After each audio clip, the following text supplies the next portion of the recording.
Convertíos, pues, y haced penitencia, para que sean borrados vuestros pecados. Actos de los Apóstoles, 3, 19. Este es el único recurso que San Pedro propone a los judíos culpables de la muerte de Jesús. Les dice este gran apóstol: vuestro crimen es horrible, puesto que abusasteis de la predicación del Evangelio y de los ejemplos de Jesucristo, despreciasteis sus favores y prodigios, y, no contentos con esto, lo desechasteis y condenasteis a la muerte más infame y cruel. Después de un crimen tal, ¿qué otro recurso os puede quedar, si no es el de la conversión y penitencia? A estas palabras todos los que estaban presentes prorrumpieron en llanto y exclamaron: ¡ay! ¿Qué tendremos que hacer, oh gran apóstol, para alcanzar misericordia? San Pedro, para consolarlos, les dijo: no desconfiéis, el mismo Jesucristo, que vosotros crucificasteis, ha resucitado, y aún más, se ha convertido en la salvación de todos los que esperan en él, murió por la remisión de todos los pecados del mundo. Haced penitencia y convertíos, y vuestros pecados quedarán borrados. Este es el lenguaje que usa también la Iglesia con los pecadores que reconocen la magnitud de sus pecados y desean sinceramente volver a Dios. ¡Ay! ¿Cuántos hay entre nosotros que resultan mucho más culpables que los judíos, ya que aquellos dieron muerte a Jesús por ignorancia? ¿Cuántos renegaron y condenaron a muerte a Jesucristo, despreciaron su palabra santa, profanaron sus misterios, omitieron sus deberes, abandonaron los sacramentos y cayeron en el más profundo olvido de Dios y de la salvación de su pobre alma? Pues bien, ¿qué otro remedio puede quedarnos en este abismo de corrupción y de pecado, en este diluvio que mancilla la tierra y provoca la venganza del cielo? Ciertamente no hay otro, que la penitencia y la conversión. Decidme, ¿aún no habéis vivido bastantes años en pecado? ¿Aún no habéis vivido bastante para el mundo y el demonio? ¿No es ya tiempo de vivir para Dios nuestro Señor y para aseguraros una eternidad bienaventurada? Haga cada cual desfilar la vida pasada ante sus ojos, y veremos cuánta necesidad tenemos todos de penitencia. Mas, para induciros a ella, voy ahora a mostraros hasta qué punto las lágrimas que derramamos por nuestros pecados, el dolor que por ellos experimentamos y las penitencias que hacemos, nos consuelan y nos confortan a la hora de la muerte. Veremos, en segundo lugar, que, después de haber pecado, debemos hacer penitencia en este o en el otro mundo. En tercer lugar, examinaremos las maneras como puede uno mortificarse para hacer penitencia. Y, hemos dicho que nada nos consuela tanto durante nuestra vida y nos conforta a la hora de la muerte como las lágrimas que derramamos por nuestros pecados, el dolor que por los mismos experimentamos y las penitencias a que nos entregamos. Es esto muy fácil de comprender, puesto que por semejante medio tenemos la dicha de expiar nuestras culpas, o satisfacer a la justicia de Dios. Por él merecemos nuevas gracias para que nos ayuden a tener la dicha de perseverar. Nos dice San Agustín que es necesario, de toda necesidad,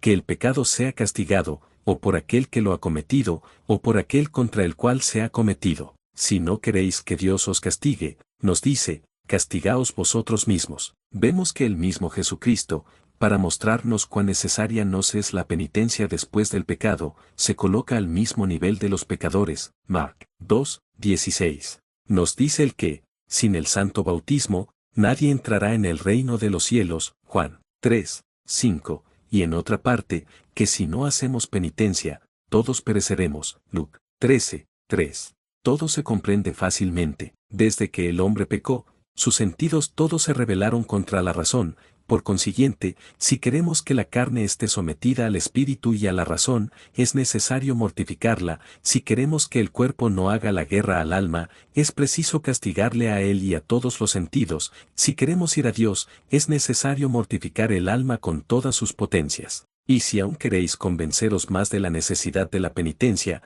abrid la Sagrada Escritura, y allí veréis cómo todos cuantos pecaron y quisieron volver a Dios, derramaron abundantes lágrimas, se arrepintieron de sus culpas e hicieron penitencia. Mirad a Adán, desde que pecó se entregó a la penitencia, a fin de poder ablandar la justicia de Dios. Gen 3, 15-5. Mirad a David después de su pecado, por todos los ámbitos del palacio resonaban sus exclamaciones y gemidos, guardaba los ayunos hasta un exceso tal, que sus pies eran ya impotentes para sostenerle. Paseo 58, 24. Cuando, para consolarle, se le decía que, puesto que el Señor le había asegurado que estaba perdonada su gran culpa, debía moderar su dolor, exclamaba: desgraciado de mí, ¿qué es lo que he hecho? He perdido a mi Dios, he vendido mi alma al demonio. Ah, no, mi dolor durará lo que dure mi vida y me acompañará al sepulcro. Corrían sus lágrimas con tanta abundancia, que con ellas remojaba el pan que comía, y regaba el lecho donde descansaba. PS 51, 10 y 6, 7, porque sentimos tanta repugnancia por la penitencia, y experimentamos tan escaso dolor de nuestros pecados, porque no conocemos ni los ultrajes que el pecado infiere a Jesucristo, ni los males que nos prepara para la eternidad. Estamos convencidos de que después del pecado es necesaria hacer penitencia irremisiblemente, mas, ved lo que hacemos, lo guardamos para más adelante, como si fuésemos dueños del tiempo y de las gracias de Dios. ¿Quién de nosotros, si está en pecado, no temblará sabiendo que no tenemos un instante seguro? ¿Quién de nosotros no se estremecerá, al pensar que hay fijada en las gracias una cierta medida, cumplida la cual nuestro Señor no concede ya ni una más? ¿Quién de nosotros no se estremecerá al pensar que hay una medida de la misericordia, terminada la cual todo se acabó? ¿Quién no temblará, al pensar que hay un determinado número de pecados después del cual Dios abandona el pecador a sí mismo? Ay, cuando la medida está llena, necesariamente ha de derramarse. Después que el pecador lo ha llenado todo, es preciso que sea castigado, que caiga en el infierno a pesar de sus lágrimas y de su dolor. Pensáis que después de haberos arrastrado, haber rodado, haberos anegado en la más infame impureza y en las más bajas pasiones, pensáis que después de haber vivido muchos años a pesar de los remordimientos que la conciencia os sugirió para retornaros a Dios, pensáis que después de haber vivido como libertinos e impíos, despreciando todo lo que de más santo y sagrado tiene la religión, vomitando contra ella todo lo que la corrupción de vuestro corazón ha podido engendrar, pensáis que, cuando os plazca exclamar, Dios mío, perdonadme, ¿está ya todo hecho? ¿Que ya no nos queda más que entrar en el cielo? No, no seamos tan temerarios, ni tan ciegos, esperando tal cosa. Ay, en ese momento precisamente, es cuando se cumple aquella terrible sentencia de Jesucristo que nos dice, me despreciasteis durante vuestra vida, os burlasteis de mis leyes, mas ahora que queréis recurrir a mí, ahora que me buscáis, os volveré la espalda para no ver vuestras desdichas. Jerem 18, 17. Me taparé los oídos para no oír vuestros clamores, huiré lejos de vosotros, por temor a sentirme conmovido por vuestras lágrimas. Para convencernos de esto, no tenemos más que abrir la Sagrada Escritura y la historia, donde están contenidas y reseñadas las acciones de los más famosos impíos. Allí veremos cómo tales castigos son más terribles de lo que se cree. Mas, ¿por qué ir tan lejos a buscar los espantosos ejemplos de la justicia de Dios sobre el pecador que ha despreciado las gracias divinas? Mirad el espectáculo que nos han ofrecido los impíos, incrédulos y libertinos del pasado siglo, mirad su vida impía, incrédula y libertina. ¿Acaso no vivieron tan desordenadamente con la esperanza de que el buen Dios les perdonaría cuando ellos quisiesen implorar perdón? Mirad a Voltaire. ¿Acaso, cuántas veces se veía enfermo, no exclamaba misericordia? No pedía, por ventura, perdona a aquel mismo Dios que cuando sano insultaba, y contra el cual no cesaba de vomitar todo lo que su corrompido corazón era capaz de engendrar. D'Alembert, Diderot, Juan Jacobo Rousseau, al igual que todos sus compañeros de libertinaje, creían también que, cuando fuese de su gusto pedir perdón a Dios, les sería otorgado, mas podemos decirles lo que el Espíritu Santo dijo a Antíoco, estos impíos imploran un perdón que no les ha de ser concedido. 2 Marc 9, 13.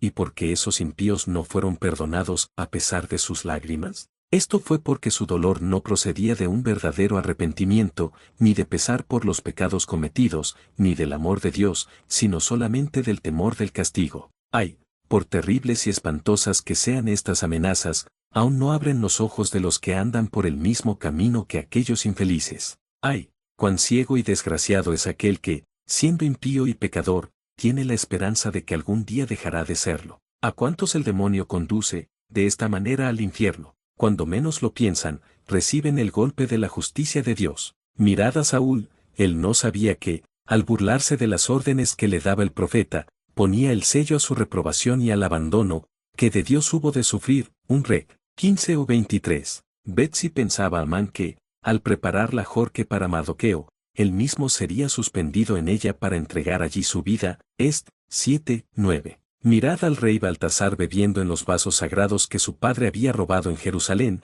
si pensaba que aquel sería el último crimen que Dios iba a permitirle. Dan. 5, 23. Mirad aún a los dos viejos infames, si pensaban que iban a ser apedreados y de allí bajar al infierno, cuando osaron tentar a la casta Susana, Dan 13:61. Indudablemente que no. Sin embargo, aunque esos impíos y libertinos ignoren cuándo ha de tener fin tanta indulgencia, no dejan por eso de llegar al colmo de sus crímenes, hasta un extremo en que no pueden menos de recibir el castigo. Pues bien, ¿qué pensáis de todo esto? Vosotros que tal vez habéis concebido el propósito espantoso de permanecer algunos años en pecado, y quizá hasta la muerte. No obstante, estos ejemplos terribles han inducido a muchos pecadores a dejar el pecado y a hacer penitencia. Ellos han poblado los desiertos de Soliterios, llenado los monasterios de santos, religiosos, e inducido a tantos mártires a subir al patíbulo, con más alegría que los reyes al subir las gradas del trono, todo por temor de merecer los mismos castigos que aquellos de que os he hablado.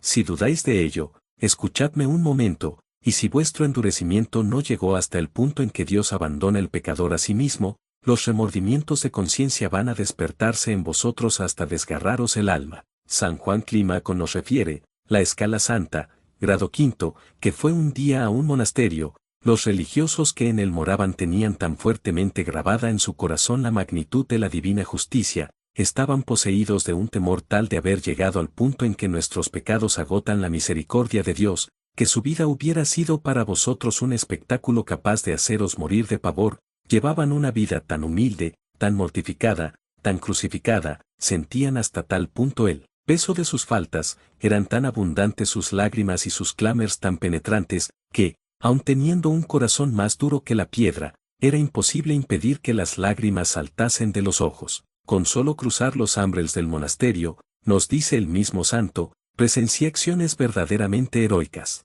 Pues bien, ahí tenéis unos cristianos como nosotros, mucho menos pecadores que nosotros, ahí tenéis unos penitentes que esperaban el mismo cielo que nosotros, que tenían un alma por salvar como nosotros. ¿Por qué, pues, tantas lágrimas, tantos dolores y tantas penitencias? Es que ellos sentían el gran peso de los pecados, y conocían cuán espantoso es el ultraje que infiere a Dios el pecado. Ahí tenéis lo que hicieron los que habían comprendido cuán gran desdicha es perder el cielo. Oh Dios mío, ¿no es el mayor de todos los males ser insensible a tanta desdicha? Oh Dios mío, los cristianos que me oyen teniendo la conciencia cargada de pecados y que no han de esperar otra suerte que la de los réprobos, ¿podrán vivir tranquilos? ¡Ay! Cuán desdichado es el que perdió la fe. 2. Decimos que, necesariamente, después del pecado es preciso hacer penitencia en este mundo, o bien ir a hacerla en la otra vida. Al establecer la Iglesia los días de ayuno y abstinencia, lo hizo para recordarnos que,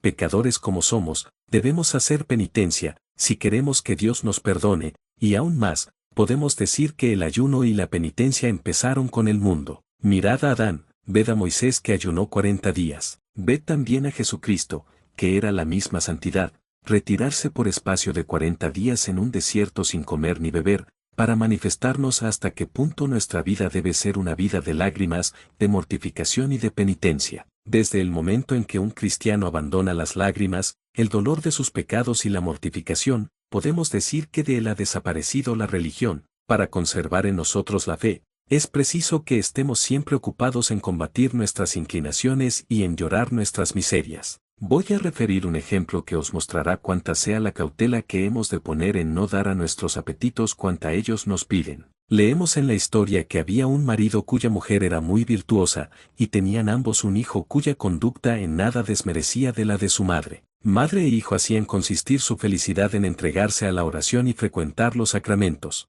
Durante el santo día del domingo, después de los divinos oficios, empleábanse enteramente en hacer el bien, visitaban a los enfermos y les proporcionaban los socorros que sus posibilidades les permitían. Mientras se hallaban en casa, pasaban el tiempo dedicados a piadosas lecturas, a propósito para animarlos en el servicio de Dios. Alimentaban su espíritu con la gracia de Dios, y esto era para ellos toda su felicidad. Mas, como el padre era un impío y un libertino, no cesaba de vituperar aquel comportamiento y de burlarse de ellos, diciéndoles que aquel género de vida le desagradaba en gran manera y que tal modo de vivir era solo propio de gente ignorante. Al mismo tiempo procuraba poner a su alcance los libros más infames y más adecuados para desviarlos del camino de la virtud que tan felices seguían. La pobre madre lloraba al oír aquella manera de hablar, y el hijo, por su parte, no dejaba tampoco de lamentarlo grandemente. Mas, tanto duraron las acechanzas, que, hallando repetidamente aquellos libros ante sus ojos,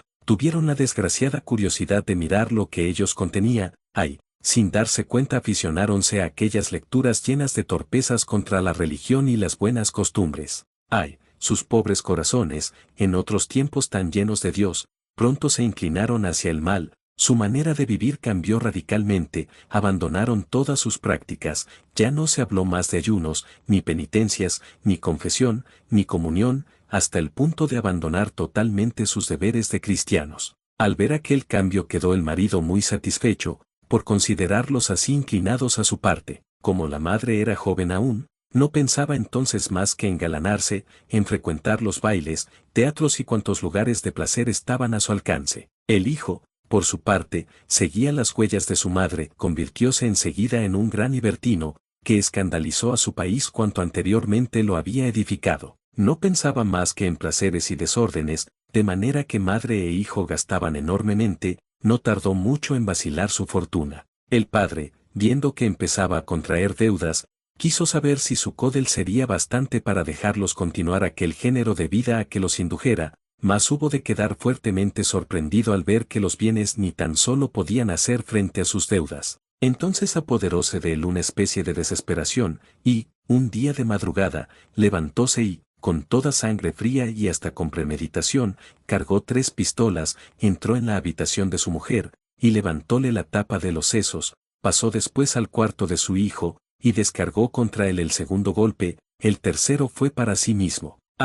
Padre desgraciado, si al menos hubiese dejado a aquella pobre mujer y a ese pobre hijo en sus oraciones, sus lágrimas y sus penitencias, ellos habrían merecido el cielo, mientras que tú los has arrojado al infierno al precipitarte a ti mismo en aquellos abismos. Pues bien, ¿qué otra causa señalaremos a tan gran desdicha, sino que dejaron de practicar nuestra santa religión? ¿Qué castigo puede compararse con el de un alma a la que Dios, en pena de sus pecados, priva de la fe? Sí, para salvar nuestras almas, la penitencia nos es tan necesaria, a fin de perseverar en la gracia de Dios, como la respiración para vivir, para conservar la vida del cuerpo. Sí, persuadámonos de una vez, que, si queremos que nuestra carne quede sometida al espíritu, a la razón, es necesario mortificarla. Si queremos que cuerpo no haga la guerra al alma, es preciso mortificarlo en cada uno de sus sentidos. Si queremos que nuestra alma quede sometida a Dios, precisa mortificarla en todas sus potencias. Leemos en la Sagrada Escritura que, cuando el Señor mandó a Gedeón que fuese a pelear contra los madianitas, ordenó le hiciese retirar a todos los soldados tímidos y cobardes. Fueron muchos miles los que retrocedieron. No obstante, aún quedaron 10.000. Entonces el Señor dijo a Gedeón: aún tienes demasiados soldados, pasa a otra revista, y observa todos los que para beber toman el agua con la mano para llevarla a la boca, pero sin detenerse. Estos son los que habrás de llevar al combate. De 10.000 solo quedaron 300, Ahí 7, 2-6.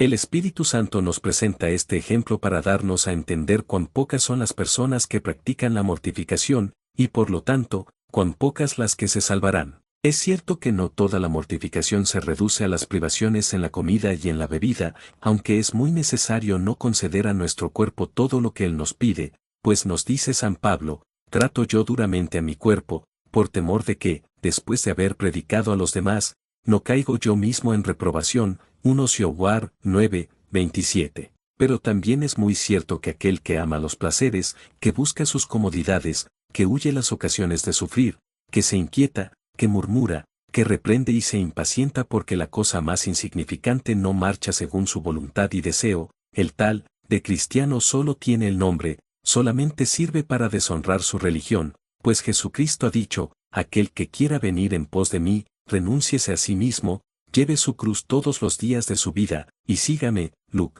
9, 23. Es indudable que nunca un sensual poseerá aquellas virtudes que nos hacen agradables a Dios y nos aseguran el cielo. Si queremos guardar la más bellas de todas las virtudes, que es la castidad, hemos de saber que ella es una rosa que solamente florece entre espinas, y, por consiguiente, solo la hallaremos, como todas las demás virtudes, en una persona mortificada. Leemos en la Sagrada Escritura que, apareciéndose el ángel Gabriel al profeta Daniel, le dijo: el Señor ha oído tu oración, porque fue hecha en el ayuno y en la ceniza. Dan 3:22, la ceniza simboliza la humildad. 3. Más, me diréis vosotros, ¿cuántas clases de mortificaciones hay? Vedlas aquí, hay dos, una es la interior, otra es la exterior, pero ellas van siempre juntas. La exterior consiste en mortificar nuestro cuerpo, con todos sus sentidos. Primero debemos mortificar nuestros ojos, abstenernos de mirar, ni por curiosidad, los diversos objetos que podrían inducirnos a algún mal pensamiento, no leer libros inadecuados para conducirnos por la senda de la virtud, los cuales, al contrario, no harían más que desviarnos de aquel camino y extinguir la poca fe que nos queda. Segundo, debemos mortificar nuestro oído, nunca escuchar con placer canciones o razonamientos que puedan lisonjearnos, y que a nada conducen. Será siempre un tiempo muy mal empleado y robado a los cuidados que debemos tener para la salvación de nuestra alma. Nunca hemos de complacernos tampoco en dar oídos a la maledicencia y a la calumnia. Sí, debemos mortificarnos en todo esto, procurando no ser de aquellos curiosos que quieren saber todo lo que se hace, de dónde se viene, lo que se desea, lo que nos han dicho los demás. Tercero, decimos que debemos mortificarnos en nuestro olfato, o sea, no complacernos en buscar lo que pueda causarnos deleite. Leemos en la vida de San Francisco de Borja que nunca olía las flores, antes al contrario, se llevaba con frecuencia a la boca ciertas píldoras que mascaba. Vita S. Frank Borgiae, capítulo 15 Tact. SS. T. V. Oct. P. 286, a fin de castigarse, por algún olor agradable que hubiese podido sentir o por haber tenido que comer algún manjar delicado. Cuarto, en cuarto lugar, dijo que hemos de mortificar nuestro paladar, no debemos comer por glotonería, ni tampoco más de lo necesario, no hay que dar al cuerpo nada que pueda excitar las pasiones, ni comer fuera de las horas acostumbradas sin una especial necesidad. Un buen cristiano no come nunca sin mortificarse en algo. Quinto, un buen cristiano debe mortificar su lengua, hablando solamente lo necesario para cumplir con su deber,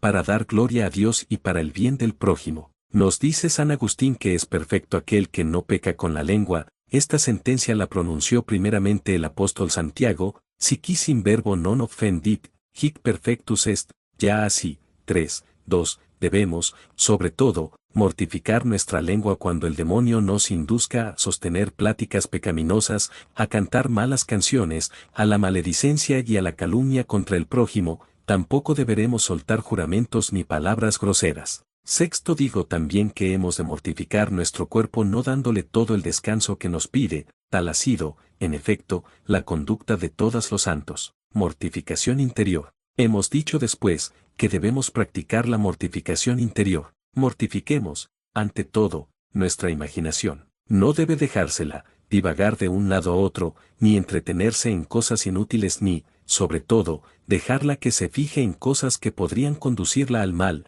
como sería pensar en ciertas personas que han cometido algún pecado contra la santa pureza, o pensar en los afectos de los jóvenes recién casados. Todo esto no es más que un lazo que el demonio nos tiende para llevarnos al mal. En cuanto se presentan tales pensamientos, es necesario apartarlos. Tampoco he de dejar que la imaginación se ocupe en lo que yo me convertiría, en lo que haría, si fuese, si tuviese esto, si me diese aquello, si pudiese conseguir lo otro. Todas estas cosas no sirven más que para hacernos perder un tiempo precioso durante el cual podríamos pensar en Dios y en la salvación de nuestra alma. Por el contrario, es preciso ocupar nuestra imaginación pensando en nuestros pecados para llorarlos y enmendarnos, pensando con frecuencia en el infierno, para huir de sus tormentos, pensando mucho en el cielo, para vivir de manera que seamos merecedores de alcanzarlo, pensando a menudo en la pasión y muerte de Jesucristo nuestro Señor, para que tal consideración nos ayude a soportar las miserias de la vida con espíritu de penitencia. Debemos también mortificar nuestra mente, huyendo de examinar temerariamente la posibilidad de que nuestra religión no sea buena,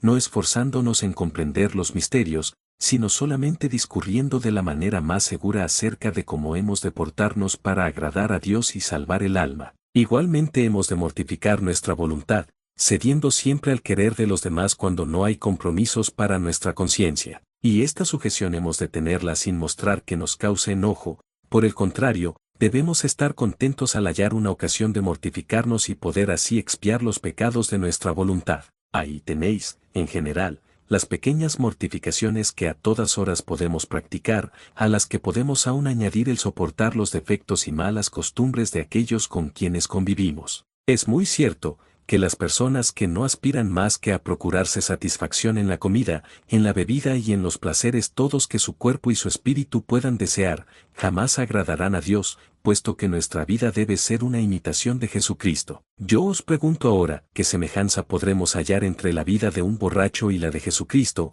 que empleó sus días en el ayuno y las lágrimas, entre la de un impúdico y la pureza de Jesús, entre un vengativo y la caridad de Jesucristo, y así de lo demás? ¡Ay! ¿Qué será de nosotros cuando Jesucristo proceda a confrontar nuestra vida con la suya? Hagamos, pues, algo capaz de agradarle. Hemos dicho, al principio, que la penitencia, las lágrimas y el dolor de nuestros pecados serán un gran consuelo en la hora de la muerte, de ello no os quepa duda alguna. Qué dicha para un cristiano recordar, en aquel postrer momento, en que tan minucioso examen de conciencia se hace, como no solo observó puntualmente los mandamientos de la ley de Dios y de la Iglesia, sino que pasó su vida en medio de lágrimas y penitencia, en el dolor de sus pecados y en una mortificación continua acerca de todo cuanto pudiera satisfacer sus gustos. Si nos quedase algún temor, bien podremos decir como San Hilarión, que temes, alma mía. Tantos años hace que te ocupas en hacer la voluntad de Dios y no la tuya, no desconfíes, el Señor tendrá piedad de ti. Vida de los Padres del Desierto, T.V.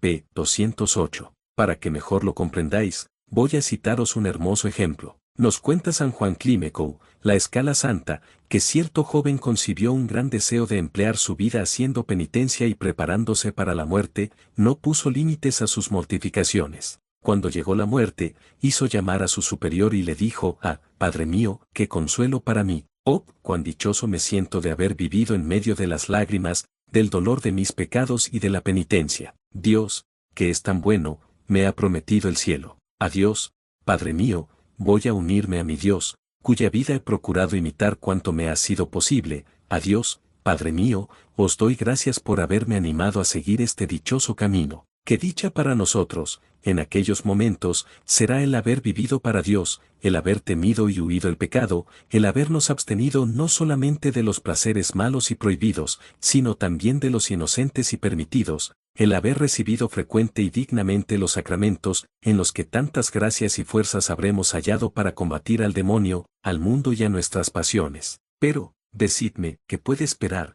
en aquella hora tremenda, el pecador, si ve ante sus ojos una vida que no es más que una cadena de crímenes? ¿Qué esperanza ha de abrigar un pecador que ha casi vivido como si no tuviese alma que salvar y como si creyese que con la muerte se acaba todo, que apenas ha frecuentado nunca los sacramentos, y aún, al recibirlos, no hizo más que profanarlos acudiendo con malas disposiciones, un pecador que, no contento con haberse burlado y hecho menosprecio de su religión y de los que tenían la dicha de practicarla, puso además todo su esfuerzo en arrastrar a otros a seguir por la senda de la infamia y del libertinaje? ¡Ay! ¿Cuál será entonces el pavor y la desesperación de ese pobre desgraciado al reconocer que tan solo vivió para hacer sufrir a Jesucristo, perder su pobre alma y precipitarse en el infierno? ¡Qué desgracia, Dios mío! Y tanto más cuanto él sabía muy bien que, a haberlo querido, podía obtener el perdón de sus pecados. Dios mío, qué desesperación por toda una eternidad. Traeremos aquí un admirable ejemplo que nos muestra cómo,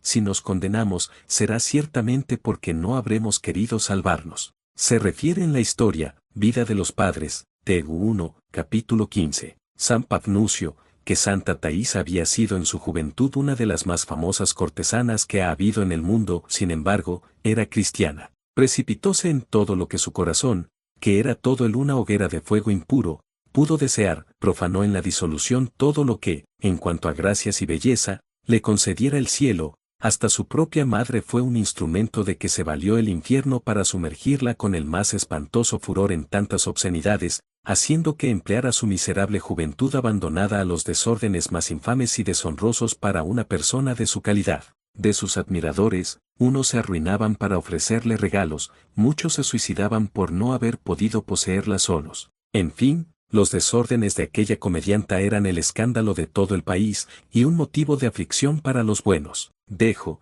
pues, a vuestra consideración el mal que causaría aquella mujer, las almas que haría perder, los ultrajes que inferiría a Jesucristo por causa de las personas que arrastraba al pecado. En su juventud había sido muy bien instruida, pero sus desarreglos y la violencia de sus pasiones habían ahogado todas las verdades de la religión. No obstante, nuestro Señor, sabiendo hasta qué punto su conversión provocaría la de muchos otros, quiso manifestar la magnitud de sus misericordias, y, lanzando una mirada compasiva, fuese uno mismo a buscarla en medio de su torpeza la más infame. Para obrar aquel gran milagro de la gracia, valióse de un santo solitario a quien dio a conocer aquella famosa pecadora y todos sus desórdenes. El Señor le ordena que fuese a entrevistarse con la cortesana. Aquel solitario era San Pafnucio. Tomó un traje de caballero, proveyóse de dinero, y partió para la ciudad en donde aquella mujer habitaba. Siendo llevado por el mismo Dios, pronto dio con la casa de aquella mujer y pidió ser recibido por ella. Aquella mujer, que nada sabía ni sospechaba, le condujo a un cuarto reservado y lleno de adornos. Entonces el santo le preguntó si había otro cuarto aún más escondido donde poder sustraerse hasta de los ojos de Dios. Oh, díjole la cortesana, ten por seguro que nadie ha de venir, mas si temes la presencia de Dios, ¿no está, por ventura, en todas partes? Quedó el santo muy admirado al oírla hablar así de Dios. ¿Cómo? Díjole él, es decir, ¿que conoces al buen Dios? Sí, contestó ella, y aún más, sé que hay un paraíso para los que le sirven con fidelidad y un infierno para los que le desprecian. Pero, ¿cómo? Le dijo el santo, sabiendo todo esto, puedes vivir como vives, durante tantos años, preparándote tú misma un horroroso infierno. Estas solas palabras del santo, junto con la gracia de Dios, fueron como un rayo que derribó a nuestra cortesana, al igual que a San Pablo en el camino de Damasco. Arrojóse a sus pies, deshecha en lágrimas y suplicando la gracia de que tuviese piedad de ella,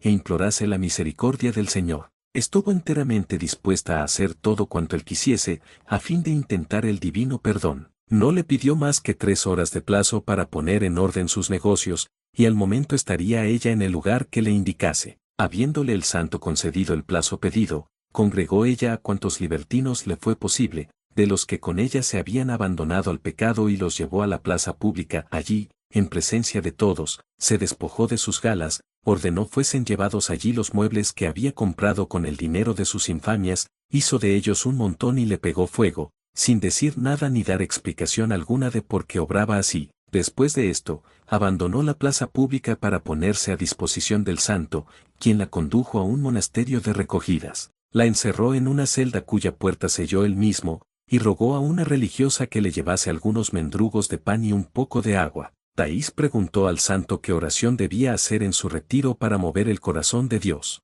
Y el santo le contestó, no eres digna de pronunciar el nombre de Dios, puesto que tus labios están llenos de iniquidades, ni de elevar al cielo unas manos tan criminales. Conténtate con dirigirte hacia oriente, y con todo el dolor de tu corazón y con toda la amargura de tu alma, di, oh, vos que me criasteis, tened piedad de mí. Esta fue toda su oración en los 3 años que permaneció encerrada en aquellas 4 paredes, durante cuyo tiempo jamás olvidó el recuerdo de sus pecados. Tal fue su llanto, de tal manera y tan cruelmente maltrató su cuerpo, que cuando San Pafnucio fue a consultar a San Antonio a fin de saber si Dios la acogía bajo su misericordia, San Antonio, después de haber pasado con sus religiosos la noche en oración a tal objeto, le dice que el Señor había revelado a uno de dichos religiosos, San Pablo el Simple, que el cielo había preparado un trono radiante para la penitente Thais. Entonces el santo, lleno de alegría y muy admirado por haber ella en tan poco tiempo satisfecho a la justicia de Dios,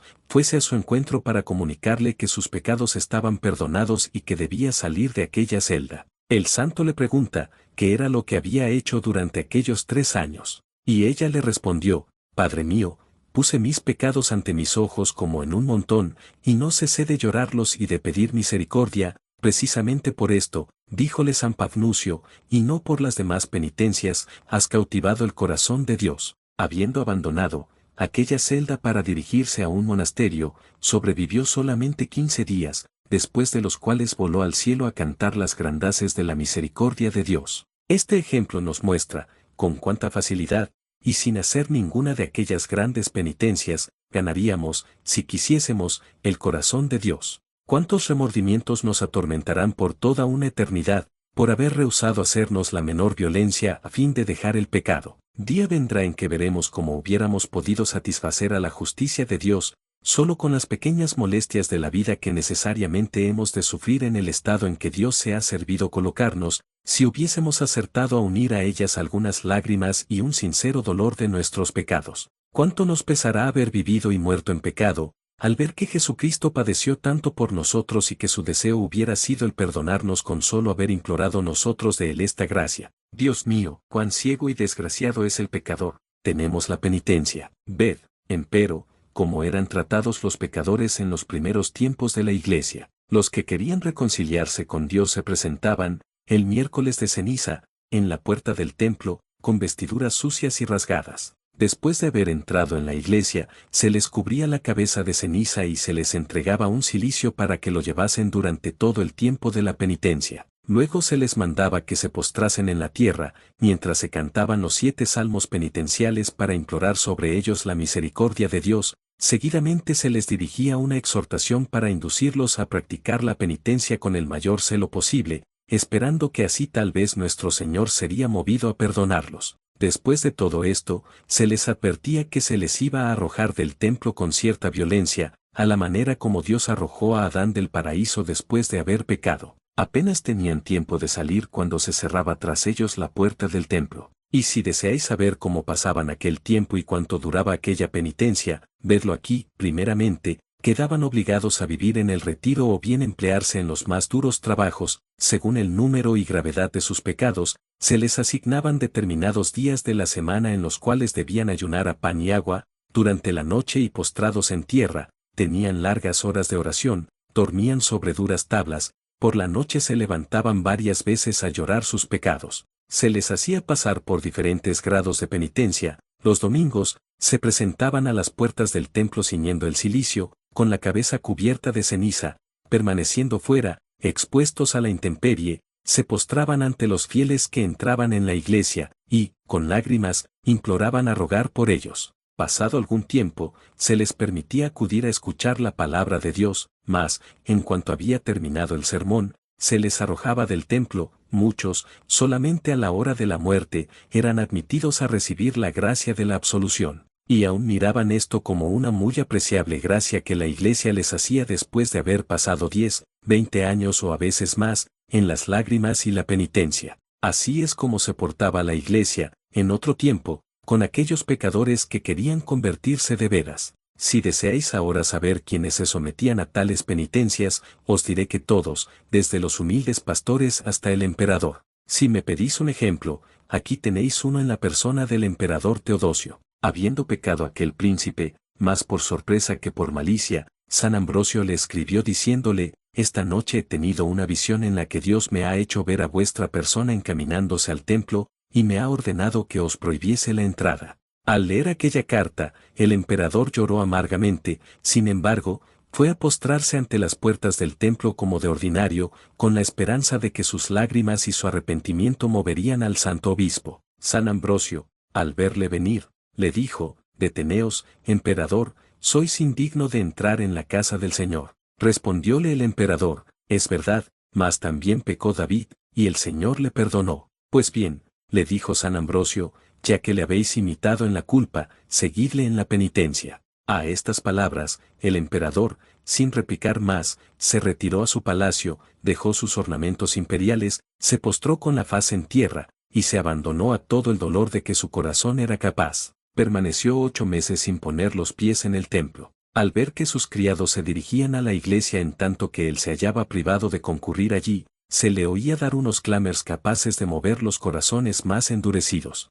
Cuando le fue permitido asistir a las preces públicas, no se ponía de pie o arrodillado como los demás, sino postrado, la faz en tierra, de la manera más conmovedora, golpeándose el pecho, arrancándose los cabellos y llorando amargamente. Durante toda su vida conservó el recuerdo de su pecado, no podía pensar en él sin derramar lágrimas en abundancia. Aquí tenéis lo que hizo un emperador que no quería perder su alma. ¿Qué hemos de sacar de aquí? Vedlo, ya que es necesario de toda necesidad llorar nuestros pecados, y hacer penitencia en este mundo o en el otro, escojamos la menos rigurosa y la más corta. ¿Qué pena llegar a la hora de la muerte sin haber hecho nada para satisfacer a la justicia de Dios? Qué desgracia haber perdido tantos medios como tuvimos cuando, al sufrir algunas miserias, si las hubiésemos aceptado por Dios, nos habrían merecido el perdón. Qué desgracia haber vivido en pecado, esperando siempre librarnos de él, y morir sin haberlo hecho. Tomemos, pues, otro camino que nos será más consolador en aquel momento. Cesemos de obrar mal,